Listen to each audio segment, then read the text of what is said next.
In this video, I'll be showing you step by step how to get Google Drive API. It is super easy to do. So the first thing you need to do is open up your favorite browser, and then from here you'll need to go up to console.cloud.google.com. From here, it should bring something like this once you get inside of this dashboard. Once from here, you'll need to go up to the search bar and go up and click in Google Drive like so. Once from here, you'll be able to see on the top result, you'll be able to see Google Drive API, where you can see the marketplace or create and manage resources in Google Drive. Once from here, you'll simply need to click on it, and once it is loaded up, it should bring something like this where you can see Google Drive API by Google Enterprise API. From here, you'll be able to either enable it or try this API. From here, you'll simply need to enable it like so, and then it will enable automatically. And once it's done, I'll showcase what to do then. From here, as you can see now, the API will be visible and enabled.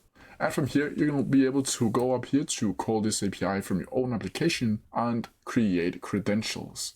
Now, once you click create credentials, you will get the API key for Google Drive. As you can see here, you will need to select the Google Drive API right here. And from here, you'll simply need to either click user data or application data.